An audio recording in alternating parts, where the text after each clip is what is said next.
अन्य हिंदी के एक नए एपिसोड में आपका स्वागत है, जहां आपके लिए लेकर के आते हैं इंडियन डिफेंस की प्रमुख अपडेट्स को सबसे पहले। तो चैनल को सब्सक्राइब करना मत भूलिएगा। आज के इस वीडियो में हम बात करने वाले हैं कावेरी इंजन प्रोग्राम के बारे में, और निस्संदेह ये जो अपडेट है ये काफी खुश करने वाली है। दोस्तों, कावेरी इंजन प्रोग्राम इस समय हाईलाइट पर है। उसके पीछे की वजह ये है कि इस प्रोग्राम को अब तेजस से इंटीग्रेट करने की जो तैयारी है ये पूरी रफ्तार के साथ आगे बढ़ रही है। हाल ही में एक ऐसी रिपोर्ट सामने निकल के आई है जो कि काफी खुश करने वाली है। दोस्तों, हम सभी एक बात अच्छे से जानते हैं कि जब से कावेरी इंजन प्रोग्राम को इनिशिएट किया गया था तो हमारे सामने एक उम्मीद थी कि आज नहीं तो कल इसे हम स्वदेशी प्लेटफॉर्म में इस्तेमाल होता देखेंगे, क्योंकि मारुति एयरक्राफ्ट के साथ जो भी हुआ था इंजन रिलेटेड इशू, उसके बाद से भारत में एक कमी लगातार खल रही थी। वो थे एक पावरफुल इंजन की, कि हम अपने स्वदेशी फाइटर एयरक्राफ्ट के लिए एक पावरफुल इंजन को विकसित कर सकें। और इसी को ध्यान में रख करके GTRE कावेरी इंजन की शुरुआत हुई थी, और ये माना गया था कि आने वाले भविष्य में तेजस का जो प्रोटोटाइप है ये इसी इंजन के साथ उड़ान भरेगा, और तेजस के जितने प्रोडक्शन मॉडल हैं सभी में इसी इंजन का इस्तेमाल किया जाएगा। लेकिन बीतते समय के साथ तेजस का जो वेट है वो लगातार बढ़ता रहा। तेजस में जो पावर रिक्वायरमेंट है ये चेंज होती रही, और 2008 के आसपास एक ऐसा समय आया जब कावेरी इंजन प्रोग्राम को तेजस से डीलिंक कर दिया गया, ये कहते हुए कि ये जो इंजन है ये तेजस की पावर रिक्वायरमेंट को पूरा करने में असमर्थ है। और बाद में 2014 के आसपास इसको पूरी तरीके से तेजस से अलग कर दिया गया। लेकिन गैस टरबाइन रिसर्च एस्टेब्लिशमेंट हार मानने वालों में से नहीं थी। उन्होंने लगातार इसके जो कोर रिलेटेड इश्यूज थे उनको रिजॉल्व किया, और आज ये यहाँ पर पहुंच चुका है कि इसको तेजस में इंटीग्रेट करने की जो बातचीत है ये शुरू हो चुकी है। हालांकि आपको बता दें कि इस समय जो पूरा काम चल रहा है ये ड्राई कावेरी इंजन पे चल रहा है, यानी ये इंजन बिना आफ्टर बर्नर मॉड्यूल के हमें अभी देखने को मिलेगा। माना जा रहा है कि बहुत जल्दी इसकी जो फाइनल सर्टिफिकेशन टेस्टिंग है ये पूरी हो जाएगी, और एक बार सर्टिफिकेशन मिलने के बाद जो आफ्टर बर्नर मॉड्यूल है इस पे काम शुरू हो जाएगा। और जब आफ्टर बर्नर मॉड्यूल को फिलहाल लगाया जाएगा कावेरी इंजन में, तो ये इनिशियली तकरीबन 73 से लेकर के 75 किलोटन का जो टारगेटेड थ्रस्ट है उसको प्राप्त करेगा। हालांकि यहाँ पर बड़ी बात ये नहीं है कि ये 75 किलोटन के थ्रस्ट को प्राप्त करेगा, बल्कि इसके तुरंत बाद कावेरी 2.0 प्रोग्राम जो है इसके लिए फंड्स को रिलीज किया जाएगा, और कावेरी 2.0 प्रोग्राम ऑफिशियली शुरू हो जाएगा। हालांकि कुछ रिपोर्ट्स तो ये भी कहते हैं कि ऑलरेडी इस प्रोग्राम पे काम शुरू हो चुका है। ये एक अपग्रेडेड इंजन होने वाला है जो कि तकरीबन 95 से लेकर के 99 किलोटन का जो थ्रस्ट है वो जनरेट करेगा। और अभी तक अगर आप ये सोच रहे हैं कि कावेरी इंजन सिर्फ F404 का कंपैटिटर होने वाला है या सिर्फ F404 को रिप्लेस करेगा, तो शायद आप गलत हैं, क्योंकि कावेरी 2.0 हमारा 95 से लेकर के 99 किलोटन का थ्रस्ट जनरेट करेगा। यानी आने वाले भविष्य में अगर भारत चाहेगा तो फिर जो F414 इंजन है उनको भी इससे रिप्लेस कर सकेगा।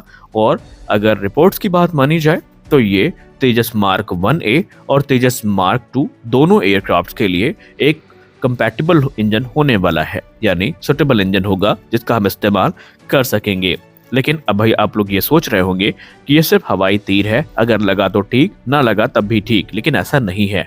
DRDO की जो गैस टरबाइन रिसर्च एस्टेब्लिशमेंट है उन्होंने बाकायदा इसके लिए जो रोड मैप है ये तैयार कर लिया है, और एक रिपोर्ट की बात माने तो तेजस का एक ओल्डर प्रोटोटाइप सेलेक्ट किया जाएगा, और अगले 3 से 4 वर्षों में कावेरी इंजन जो कि आफ्टर बर्नर मॉड्यूल के साथ होगा इसको तेजस में इंटीग्रेट करके जो डेमोन्स्ट्रेशन टेस्ट है ये शुरू किए जाएंगे। यानी एक निश्चित तेजस का जो प्लेटफॉर्म है ये सेलेक्ट किया जाएगा, और उससे जो सिलसिलेवार टेस्ट है ये शुरू किए जाएंगे, और धीरे धीरे सभी जो टेक्नोलॉजीज हैं उनको वैलिडेट किया जाएगा। माना जा रहा है कि गवर्नमेंट ऑफ इंडिया और इंडियन एयरफोर्स दोनों कावेरी 1 और कावेरी 2.0 दोनों प्रोग्राम में पूरी तरीके से इन्वॉल्व हैं, और गवर्नमेंट और इंडियन एयरफोर्स दोनों से GTRE को समर्थन प्राप्त हो चुका है। और इस बात की पुष्टि अगर आप कुछ दिन पहले चलें तो आपको भारतीय वायुसेना प्रमुख के एक बयान में मिल जाती है, जब उन्होंने ANI से बात करते हुए ये कहा कि बहुत जल्दी भारत के पास जनरल इलेक्ट्रिक के जो इंजन है इनके अल्टरनेटिव स्वदेशी तौर पर उपलब्ध होंगे। उन्होंने नाम तो नहीं लिया, लेकिन इनडायरेक्टली उन्होंने कहा कि जो कावेरी इंजन के नए वेरिएंट है उस पर काम शुरू हो चुका है, और आने वाले 1 दशक में आप ये देखेंगे कि इस क्षेत्र में कुछ बड़ा डेवलपमेंट हमें देखने को मिलेगा। यानी उनका इशारा जो था वो कावेरी 2.0 की तरफ था, और उसी के बाद से चर्चाएं शुरू हुई। अगर हम कावेरी 2.0 की बात करें तो अभी इसका बनना बाकी है। हालांकि इस पे जो अप्रोच है वो शुरू हो चुकी है, लेकिन फिलहाल जो ड्राई कावेरी इंजन है ये प्रमुख आकर्षण का केंद्र है, क्योंकि इसका इस्तेमाल घातक अनमैन्ड कॉम्बैट एयर व्हीकल में किया जाना है। और रिपोर्ट्स में कहा जा रहा है कि इससे प्राप्त जो डेटा और एक्सपीरियंस है ये बहुत ज्यादा मदद करेगा कावेरी 2.0 में। एडिशनली जो रिसर्च और डेवलपमेंट का वर्क है ये कावेरी 2.0 के लिए शुरू हो चुका है, और भारत का टारगेट ऐसे इंजन को बनाने का है जो ना सिर्फ F404 को रिप्लेस करे, बल्कि F4N4 का भी वो एक अल्टरनेटिव के तौर पर देखा जाए। यानी अगला जो एक दशक है ये हमारे डिफेंस सेक्टर के लिए बहुत ज्यादा इंपॉर्टेंट होने वाला है। हाँ, कुछ चीजें हैं जो कि गैस टरबाइन रिसर्च एस्टेब्लिशमेंट के इस पूरे प्रोग्राम में अड़ंगा लगा सकती हैं, या आसान शब्दों में बात करें तो इस प्रोग्राम के आड़े आ सकती हैं।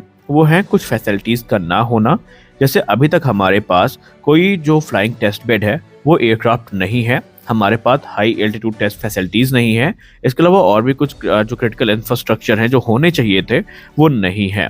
अब ये एक टाइम कंज्यूमिंग एंडेवर होने वाला है। इसके लिए हम ये तो नहीं कह सकते कि ये परसों तैयार हो जाएगा या अगले 1 महीने में तैयार हो जाएगा, लेकिन गैस टरबाइन रिसर्च एस्टेब्लिशमेंट पे हमें भरोसा करना होगा, क्योंकि उन्होंने इस चीज को साबित करके दिखाया है कि उनके पास ये कैपेबिलिटीज है कि इंजन विकसित किए जा सकते हैं भारत में।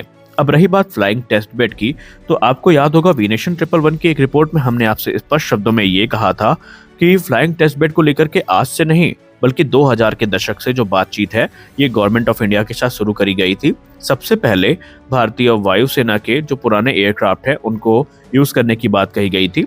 बाद में एक IL-76 एयरक्राफ्ट जो कि अपग्रेडेड है, इसको रूस से खरीदने की बात 2000 के दशक में GTRE ने की थी, लेकिन उस समय भारत सरकार ने इस प्रस्ताव को नामंजूर कर दिया था। और एक रिपोर्ट ये भी कहती है कि खुद रूस भी ये देने के लिए तैयार नहीं था, या यूं कह लो जो ओरिजिनल इक्विपमेंट मैन्युफैक्चरर है ये भारत को बेचने के लिए इंटरेस्टेड नहीं थे। इसके बाद एक और नया प्लेटफॉर्म प्रपोज किया जाता है, जहां पर यह कहा जाता है कि भारतीय वायुसेना के जो MiG-29 फाइटर जेट है इनको ही सिलेक्ट किया जाएगा एक फ्लाइंग टेस्ट बेड के तौर पर, लेकिन वहां पे भी सेफ्टी इश्यूज को ध्यान में रखते हुए उस प्रोग्राम को भी मिनिस्ट्री ऑफ डिफेंस के द्वारा नामंजूर कर दिया जाता है। और अभी हाल ही में एक रिपोर्ट सामने आई है जहां पर यह कहा जा रहा है कि सुखोई 30 MKI का एक पुराना वेरिएंट जो है उसको as a flying test bed select करने की बात चल रही है, और ये प्रस्ताव भारत के मिनिस्ट्री ऑफ डिफेंस के सामने रखा गया है। हालांकि उन्होंने अभी तक कोई निर्णय नहीं दिया है, लेकिन ये माना जा रहा है कि शायद इस बार गैस टरबाइन रिसर्च एस्टेब्लिशमेंट का जो प्रपोजल है इसको मंजूरी मिल जाएगी। लेकिन कुछ चैलेंजेस हैं जो फेस करने पड़ेंगे। एक्सपर्ट्स ये मानते हैं कि सुखोई 30 MKI की जो इंजन बे है ये काफी बड़ी है, और उसमें कावेरी जैसे छोटे इंजन को इंटीग्रेट करना एक चैलेंज होगा। अगर ये चैलेंज टैकल किए जा सकते हैं तो निस्संदेह ये एक बढ़िया प्रपोजल हो सकता है, अन्यथा यहाँ पर हमें दूसरे विकल्पों की तरफ देखना पड़ेगा। अब अगर हम डसाल्ट एविएशन की या सैफरान की बात करें तो उनके पास राफेल फाइटर जेट्स हैं, और इसके अलावा अगर रोल्स रॉयस की बात करें तो उनके पास बोइंग 747 है, और अमेरिका के पास तो पूरी खदान है एयरक्राफ्ट्स की, लेकिन भारत के पास ऐसा कोई भी फ्लाइंग टेस्ट बेड उपलब्ध नहीं है। तो आज के इस वीडियो में बस इतना ही, मिलते हैं अगले वीडियो में कुछ और अपडेट्स के साथ, तब तक के लिए जय हिंद।